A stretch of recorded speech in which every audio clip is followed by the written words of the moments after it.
The day after I registered my marriage with my boyfriend, I realized something was strange about him. It was not until I saw a lipstick that did not belong to me fall out of his pocket that, together with the calendar, I belatedly realized I had crossed over to 3 years after my marriage to him. 3 years later, he did not answer my calls, did not reply to my messages, and came home only to fall asleep the moment his head hit the pillow. But he would hold his ex-girlfriend and kiss her in his office. In the video his ex-girlfriend sent me, a little boy raised a face that looked 70% like his and called crisply toward the camera, "Daddy." I laughed. So my beautiful marriage had been nothing but my fantasy from beginning to end. But after I chose to return to 3 years ago and refuse his proposal, why did he go mad?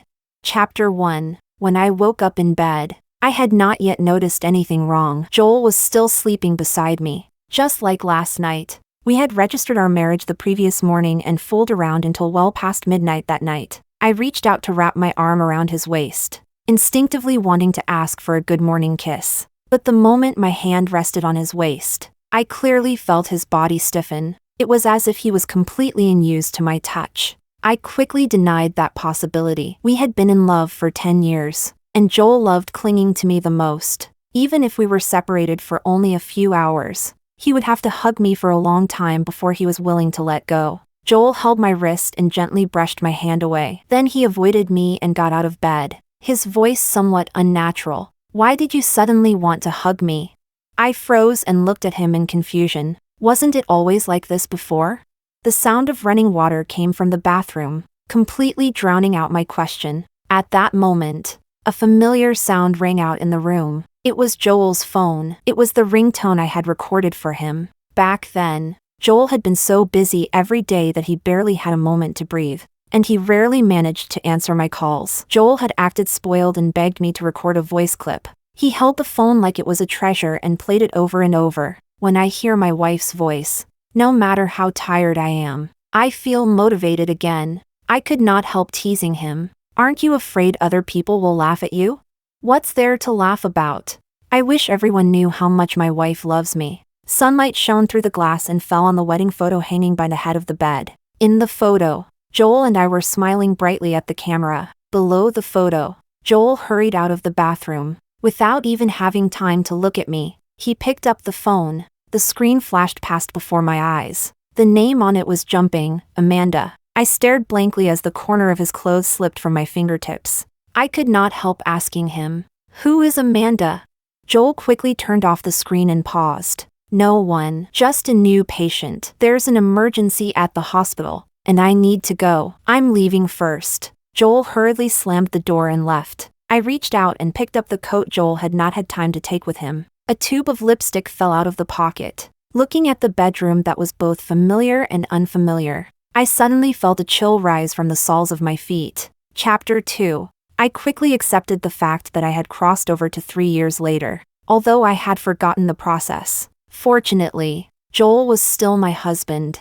I did not plan to tell Joel that I had crossed over. On one hand, I was afraid he would worry. On the other, I wanted to see what Joel would be like 3 years later. I began to act like the good wife I had imagined I would become. I cooked for him and ironed his clothes. I thought the previous Celine must have done the same, because Joel did not feel that anything was wrong. I was very happy. I had become the good wife I had wanted to become, but I was also a little disappointed. Joel was different from before. He did not notice the cuts and burns on my hands. When I had first learned to cook in the past, even a tiny scrape would make him nervous. When I did not take it seriously, he would apply medicine to me with a stern face. "Am I the doctor? Or are you? Just because the wound is small, you don't need to pay attention to it? What if you get tetanus?"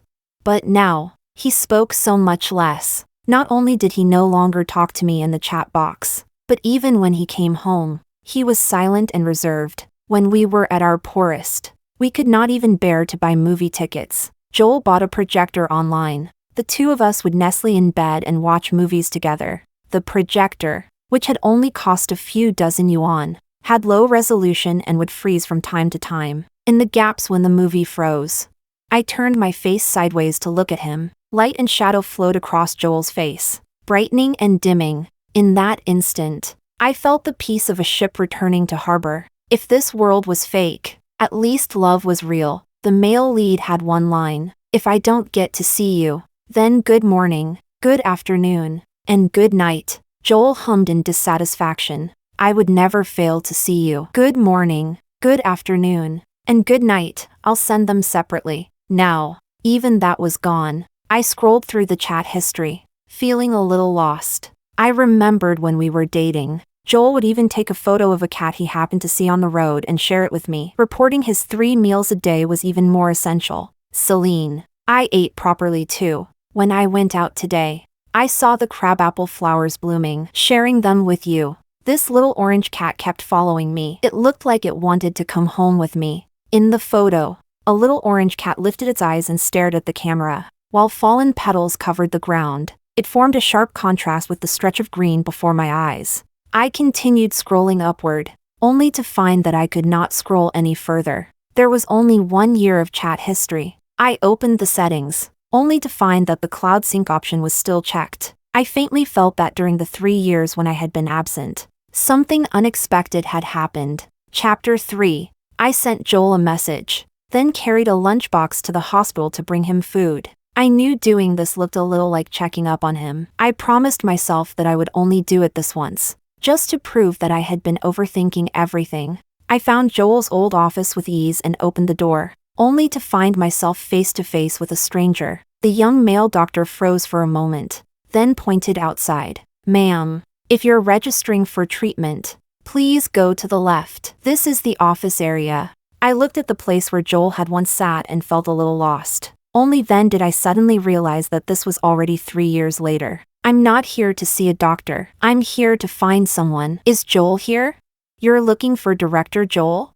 "I'm Joel's wife." My face grew a little warm. This was the first time I had called myself his wife in front of an outsider. The male doctor froze, as if he had remembered something. A trace of understanding appeared in his eyes, and then it turned into guardedness and vigilance. I faintly felt uneasy, but I did not know why. The male doctor led me to the door of Joel's office and spoke with a complicated expression. Joel is quite busy. Could you maybe call him a little less?"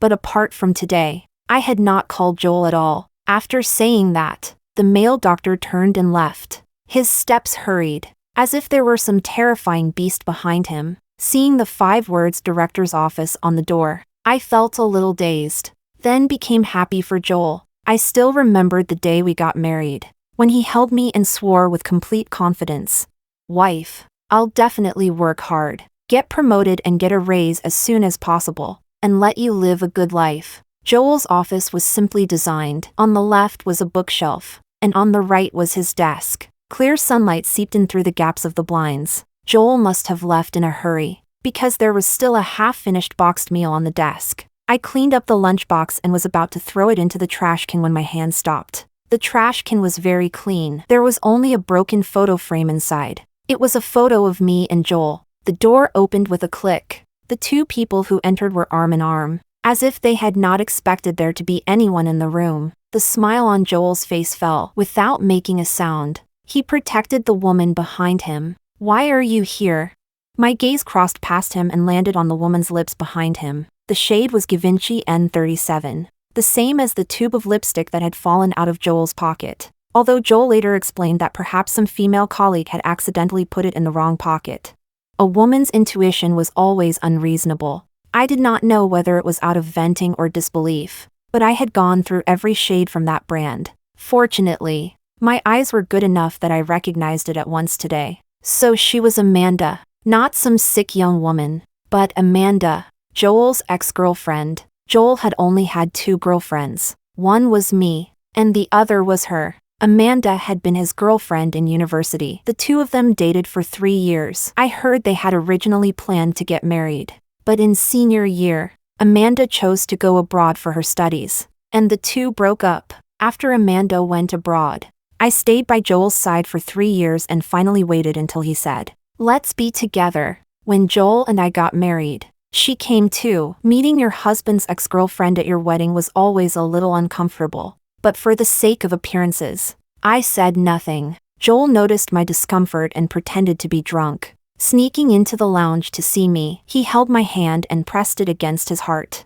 his eyes damp like a puppy's. Wife, don't you believe me? Listen, this place is full of you. A fierce heartbeat pounded beneath my palm. Thump, thump, thump, passionate and sincere, burning hot. Now, I seemed to hear the sound of my own heart shattering too. Joel looked away, his tone calm. You go back first. I'm very busy today. I don't have time to stay with you. When he spoke, his hand was still in the posture of protecting Amanda. He noticed it too and awkwardly withdrew his hand, softening his tone. Celine, go home first. I did not answer him and instead turned my gaze to Amanda. Why is she here?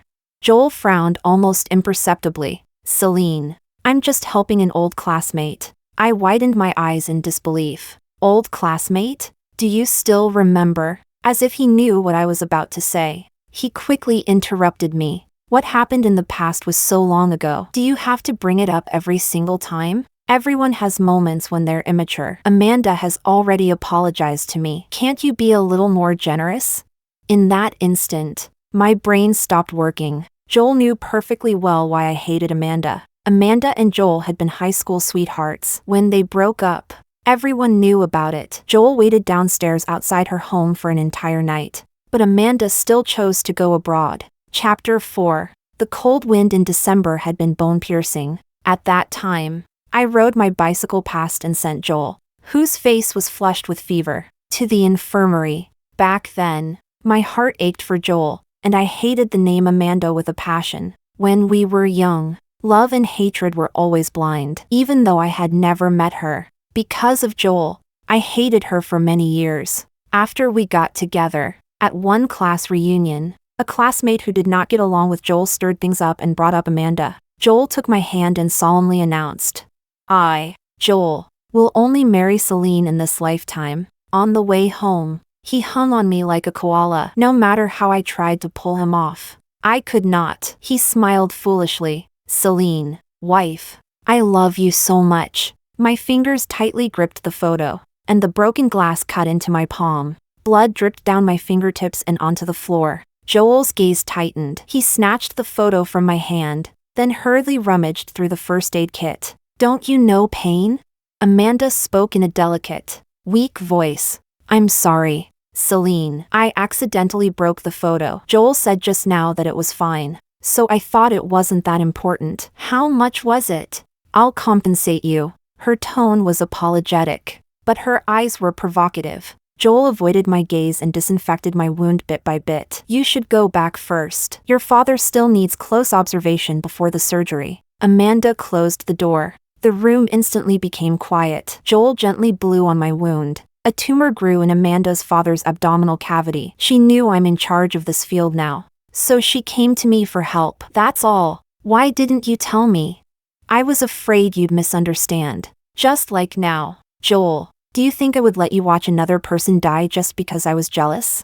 Joel choked for a moment. That's not what I mean. Celine, you're angry right now. We'll talk after you calm down a little. I looked at the way he lowered his head to disinfect my wound. He was serious and gentle, just like before, but I could clearly feel that something had already changed. Looking at the side of his face, I suddenly wanted to laugh. Was he really waiting for me to calm down? Or was he waiting for me to forget? The phone on the desk rang again. Joel glanced at it and quickly answered. Amanda's voice came through, carrying sobs. My dad's blood pressure has gone up again. What should I do? Joel? Joel softened his voice and comforted her. Don't panic. I'll come over right away. The tweezers fell onto the desk with a crisp sound, and the door was slammed shut. I stared blankly at the closed door. Joel's figure flashed past through the crack. When exactly had it started? When had all he left me with become nothing but his back?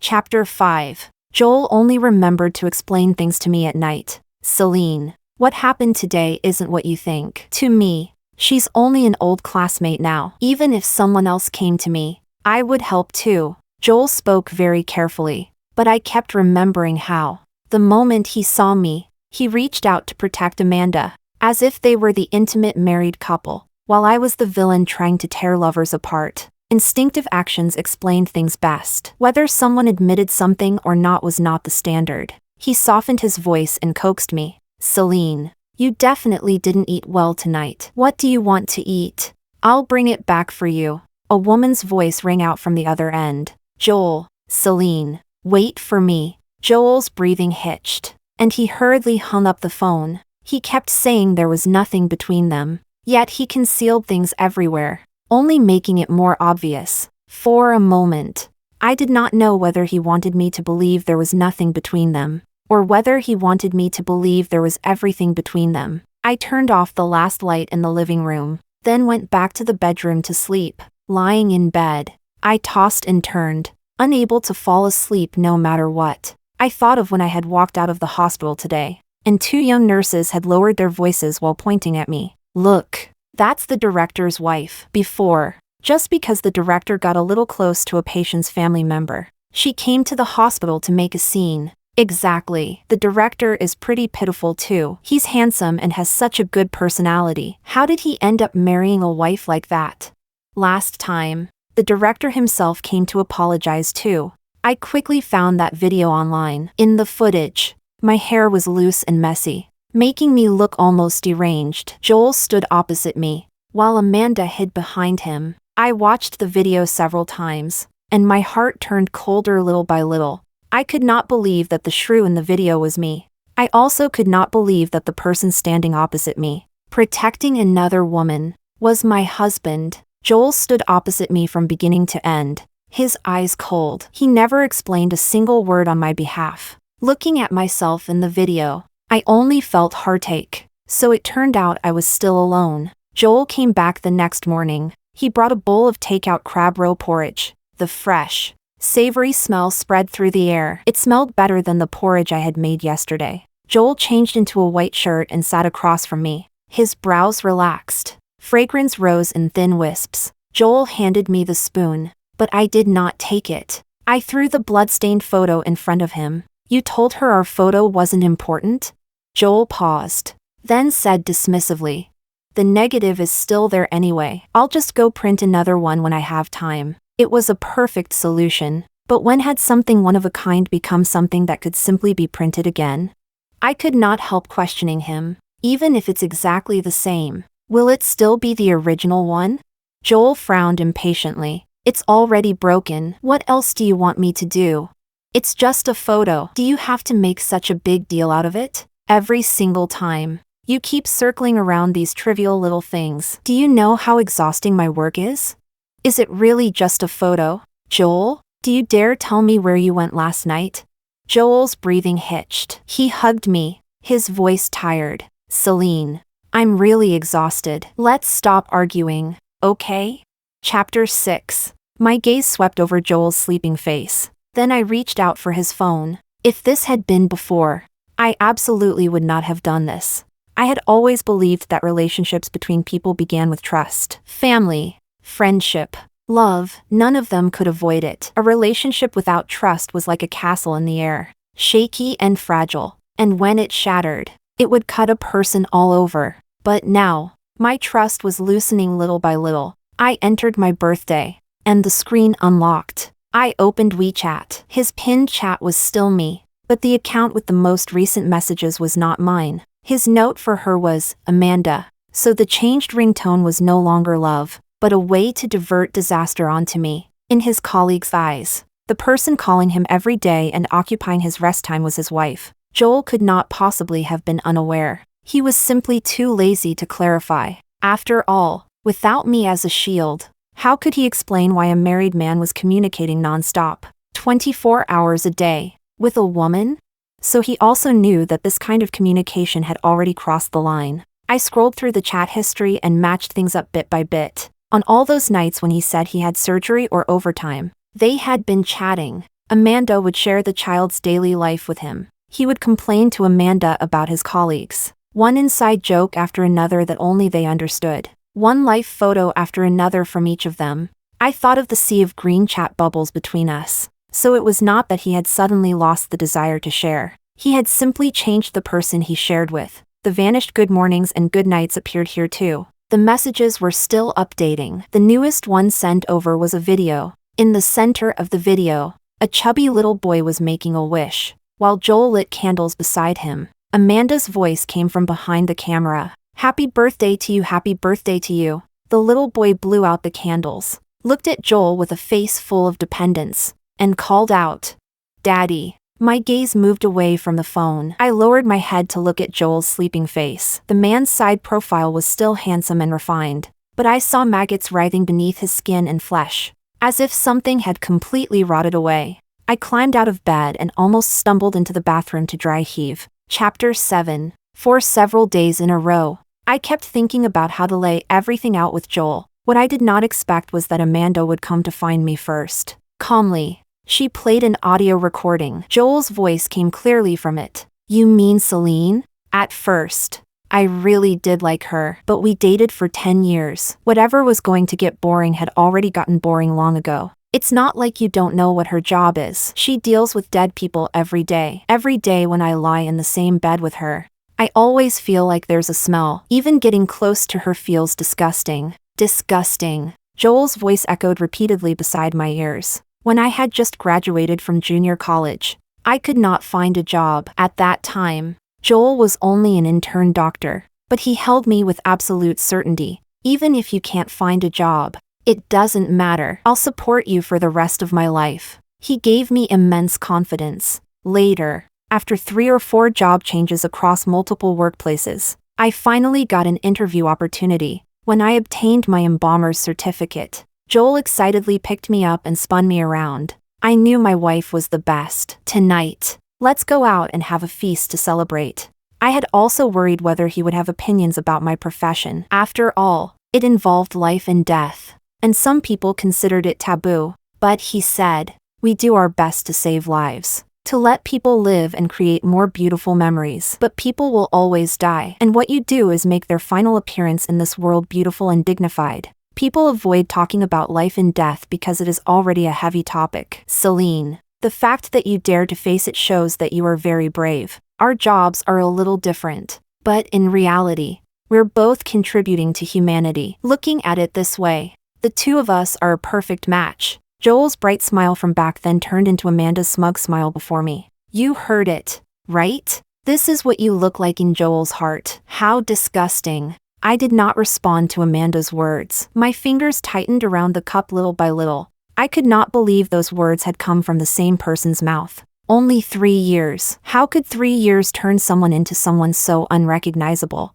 The moment I finished digesting the recording, I felt the last trace of reluctance I had toward Joel vanish like smoke. Amanda leaned closer to me, her tone provocative. Did you hear that, Celine? The one who isn't loved is the mistress. And in his heart, you're so disgusting. First of all, I don't think there is anything disgusting about my job. On the contrary, I think accompanying the deceased on the last journey of their lives is an honorable thing. If being loyal to your profession is disgusting, then what isn't disgusting? Learning from you and inserting yourself into someone else's marriage? The surroundings instantly went quiet. Everyone's gaze circled around Amanda. Amanda's smug smile froze on her face. She lowered her voice, gritting her teeth. Why don't we make a bet? Do you believe that within 3 months, Joel will definitely ask you for a divorce? Then she grabbed her bag and fled in embarrassment. I took a sip of the coffee that had already gone cold. She would not win, because when it came to divorce, I would be the one to bring it up first. Chapter 8. I left a divorce agreement on the living room table and moved out of the apartment. Joel's avatar, which had been silent for so long, began flashing frantically. The latest message was, Celine, believe me. I turned off the screen. It was like someone saying sorry to you countless times. Yet even they themselves could not name a reason why they deserved forgiveness. The essence of that kind of apology was not admitting fault, but hoping the other person would lightly let their mistake pass. The withdrawal period was long and hard to endure, like carving out my heart bit by bit, then washing it clean. I no longer missed only Joel, but I could not help recalling every single moment I had spent with him. From the bedroom to the living room, from the university campus to the hospital, it was as if a fragment of my life had finally fallen off. From swaying on the verge of collapse to crashing heavily to the ground, flesh squirmed at the broken edge, and the newly grown blood scabs itched. My mentor was furious at my foolishness. You're a smart child. How are you so muddled when it comes to this? Three-legged toads are hard to find, but aren't two-legged men everywhere?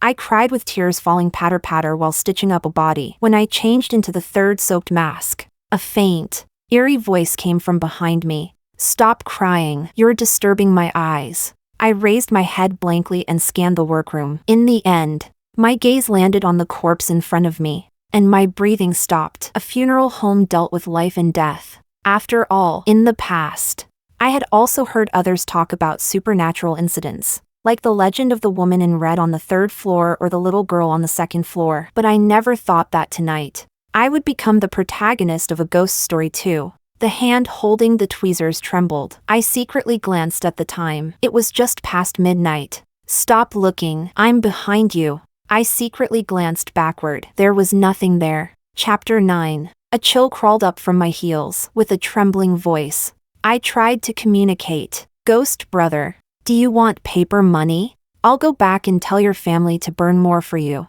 "I don't have family. My wife doesn't want me anymore either." His tone was very resentful. "Why don't you burn some for me?"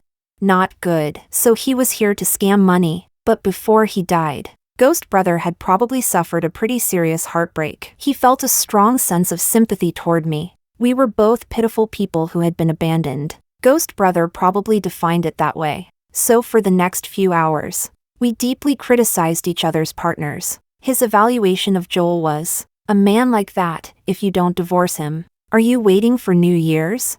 My evaluation of his wife was, "If it's goodbye, then goodbye. The next one will be better behaved." I said, "You're already a ghost now. There are still quite a few pretty ghost ladies. Why not remarry?"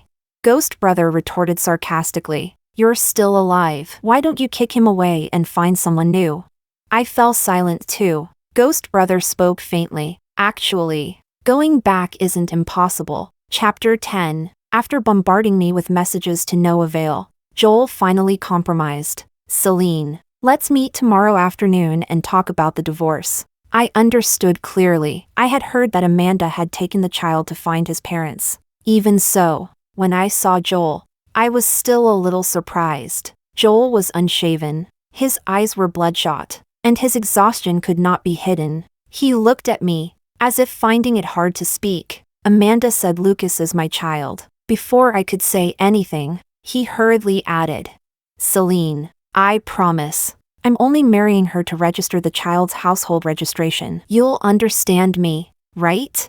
Hearing this news, unexpectedly, I was not that sad, but I still could not help mocking him. "What exactly should I understand? That while we were married, you slept with another woman?"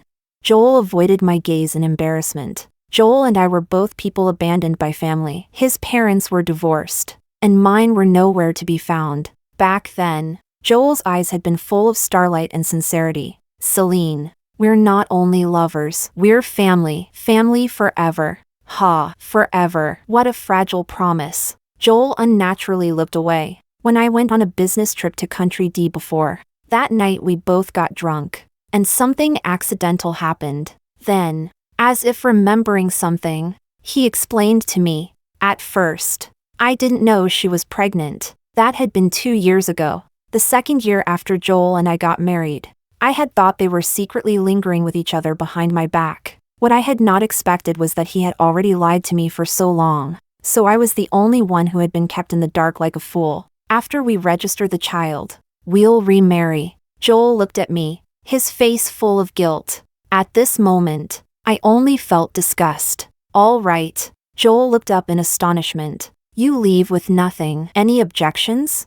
Joel seemed not to have expected me to be this calm, and instinctively shook his head. I took the divorce agreement I had prepared long ago from my bag. "If you have no objections, just sign it." Chapter 11. On the day we got the divorce certificate, Amanda came along too. The child named Lucas clung to Joel's leg and refused to let go, his eyes glaring fiercely at me. Amanda pressed close to Joel's arm. Lucas kept making a fuss about coming out. "You don't mind, do you?"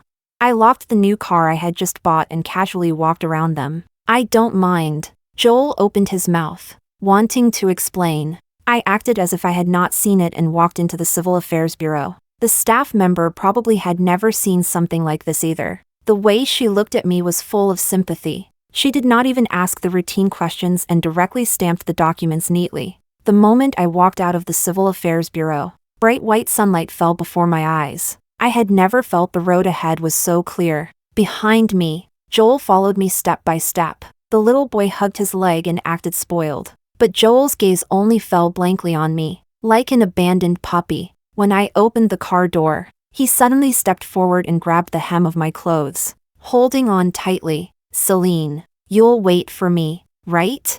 His knuckles were pale, carrying restless unease. I smiled and pried his hand open, looking at the relieved expression on his face.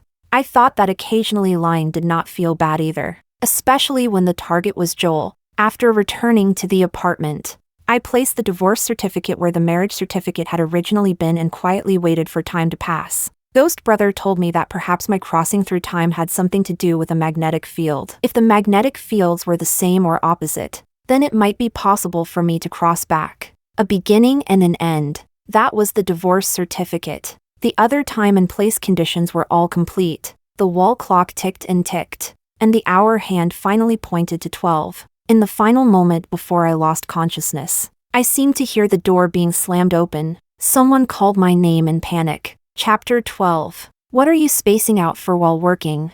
I quickly came back to myself. My mentor was glaring at me. Look at this. The face isn't even wiped clean. Is this how you work? My mentor was the master I had followed ever since entering the profession. His skills were superb, and he had an excellent reputation throughout the industry. The year I entered the profession, he had already been planning to retire. I did not know where I found the courage, but I rushed up to him and said, "I will definitely study hard. I'm not afraid of hardship or dirt. Please take me in." The little old man had been so angry that his beard trembled. I hurriedly admitted my mistake. After carefully cleaning the corpse's face again, I began suturing and repairing the wounds. The iron bed reflected a young, vivid face. I was wearing a mask and goggles, but my eyes were bright and shining. It was me, Celine at 25. I had not been worn down by marriage until I was barely breathing. Stitch by stitch, with fillers added, the facial features that had been smashed in the accident were slowly restored. By the time I finished my work, several hours had passed. At some point, my mentor had left. I repositioned the corpse and pulled the cabinet door shut. As soon as I walked out, a small figure rushed toward me like a cannonball. Sophia raised her head and looked at me expectantly. "Big sister, can I meet Grandma now?" I came to take her home. The old lady had unfortunately died in an accident, and her family had brought her to us to have her appearance restored. I did not know where the little girl had heard about it, but she had come here alone. No matter how her parents tried to persuade her, she refused to leave. The little girl kept looking behind me, her face full of excitement. I even brought Grandma a welcome home gift. She raised the drawing paper in her hand. On it, drawn with colored pencils, was a big heart. In the middle were two little people holding hands. Her father rushed over and pulled her back, pointing impatiently at the cremation furnace. "Your grandma is already dead. You'll never see her again." I could not bear to look at Sophia's expression. Her tears fell all at once, and the drawing in her hand dropped to the floor. Children are not incapable of sadness. They simply do not understand that death means someone will no longer speak, no longer smile, and no longer make her pretty cupcakes. I gently hugged the little girl and grieved with her. The precious things in life often leave silently, and we always realize it too late. What once seemed ordinary later becomes like a prophecy. Chapter 13. When I saw Joel again, it was at an orthopedic hospital. Domingo was wailing on the other end of the phone. "Celine, master, please save me. I'm about to vomit from eating takeout and cafeteria food nonstop." When I walked into the elevator carrying a lunchbox, Joel was inside too. Joel had fractures in both legs, and his left hand was in a cast. He sat in a wheelchair with a gloomy expression. After returning to reality, the first thing I did was swiftly move my things out of the apartment, then send Joel a message to break up with him. Later, I heard that Joel had suddenly run out of the hospital like a madman that day to see me. Then he got into a car accident on the road. The moment he saw me, the gloom on his face completely vanished. "Celine, did you come to see me?" He stared eagerly at the lunchbox in my hand. and his damp eyes reminded me of 17-year-old Joel. My heart jumped hard, then calmed down again. Not far away, Domingo sat in a wheelchair, waving at me excitedly. "Celine!"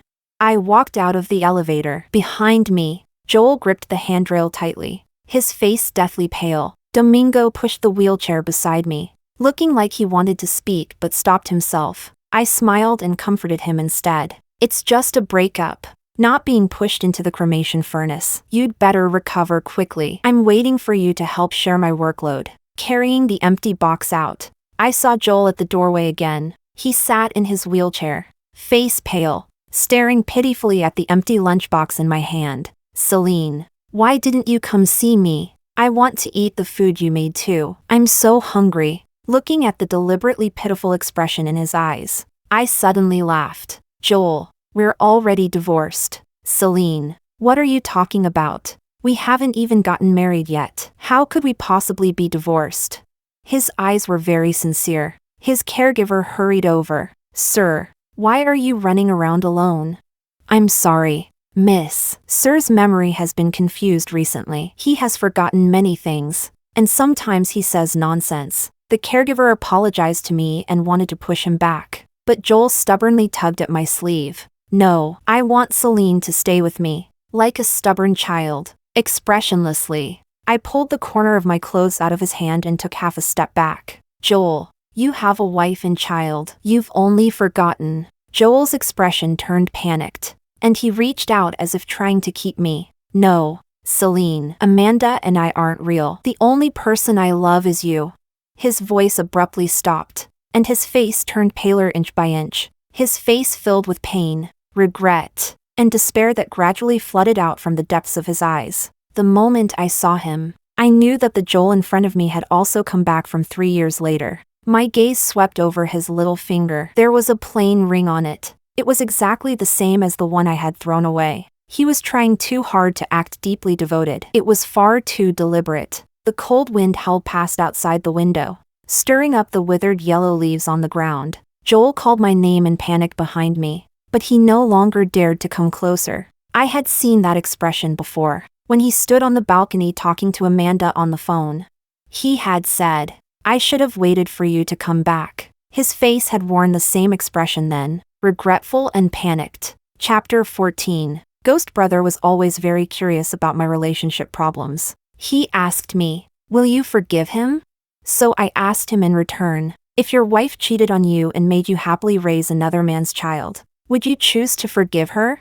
He fell silent. I had loved Joel's high spirits, loved his integrity, and even loved his most dispirited self when he was at a low point. When we were 17, we were confident that love could overcome all hardships, but we never expected that the lifetime defined by love would only last a dozen short years. In the past, I did not understand why lovers would experience the 7-year itch. I thought love was love, and once you loved, it meant forever. Only now did I understand. The maggots of time silently gnaw away at the flesh and blood of love, until only a layer of skin remains hanging there. It collapses on its own, without even needing the wind to blow. The ghost in the painted skin, even when wearing human skin, is no longer human. The lover in the mirror, even wearing a wedding ring, cannot hide the kiss marks. Ghost Brother was silent for a long time, then began telling me about him and his wife. It turned out they were not the purely hateful couple I had imagined,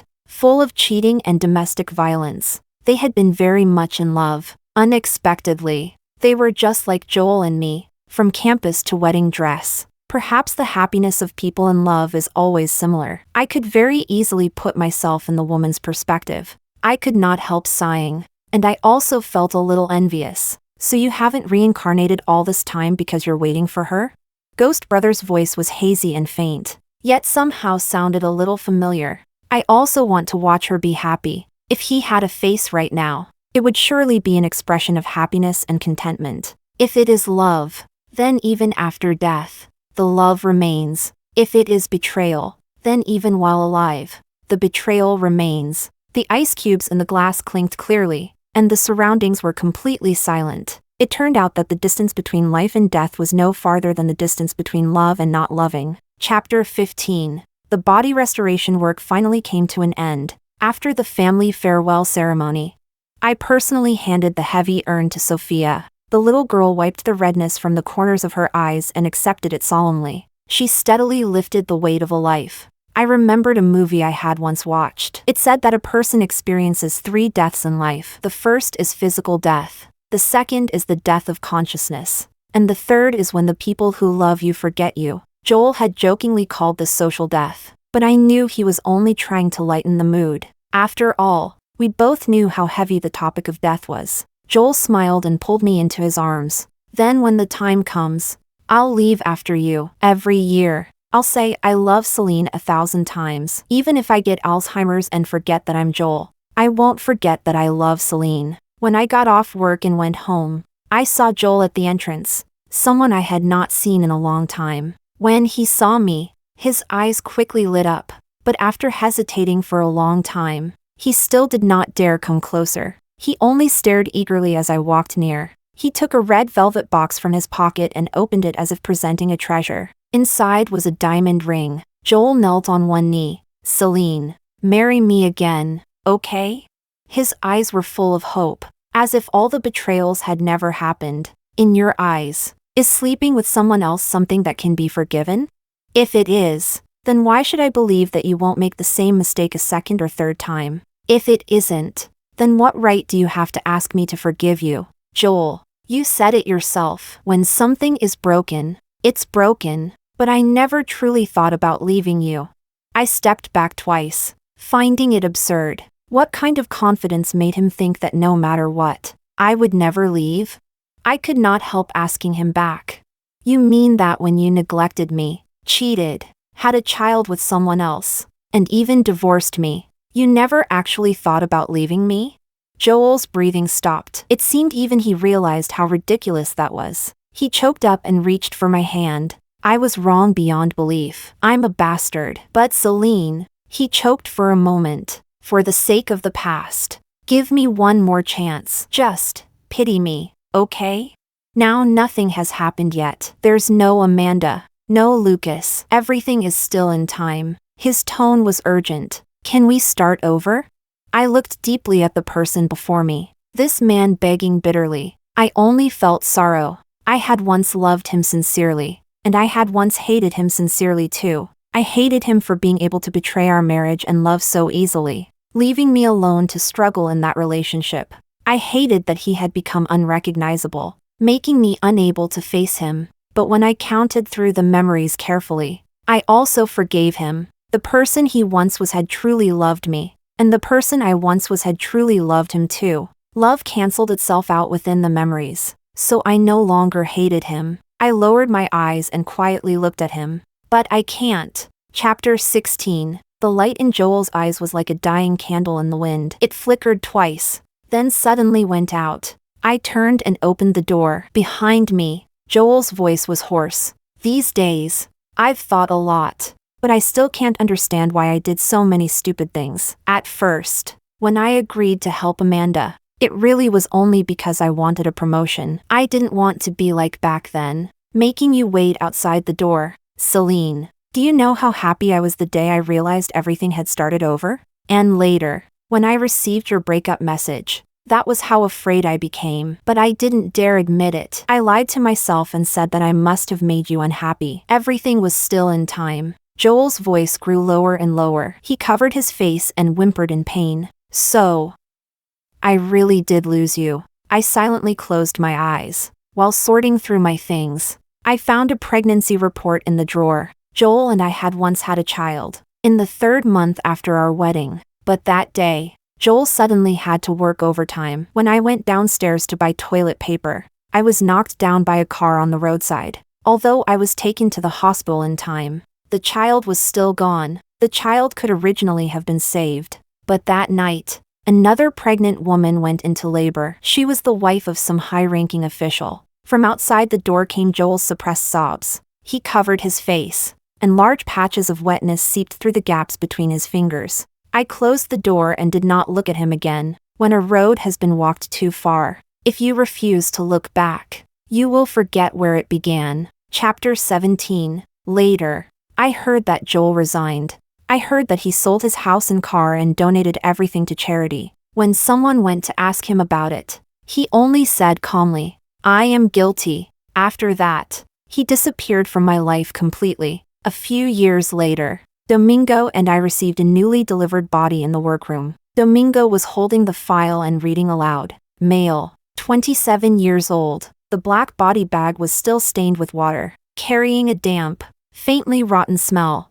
I had already guessed the cause of death of this body, and a wave of emotion passed through my heart. Recently, Z City had been hit by a cold wave, and the water temperature had already dropped to 1 or 2 degrees below zero. How cold that must have been. I unzipped the body bag, and a wave of moisture rushed toward me. Domingo's voice stopped abruptly. At the same time, the mist on my goggles dispersed, and a familiar face appeared before my eyes. Domingo carefully observed my expression. "Mr. Joel drowned while saving a little girl. The body was brought here by the rescued girl's family. Sis, if you don't want to do it, I can." I pressed down on his hand and shook my head. "No, I'll do it." I wiped over that body bit by bit, finally stopping at the corner of his lips. I remembered when we were traveling and made a wish on the bridge of fate. Joel had smiled as he took the love lock that held our wish and hung it on the bridge. He said, "Forever and always, life after life." In my heart, I silently thought, don't let him appear on my work table. It turned out that in this world, divine retribution really did exist. In the middle of the night, Ghost Brother asked me, "Will you still feel sad for him?"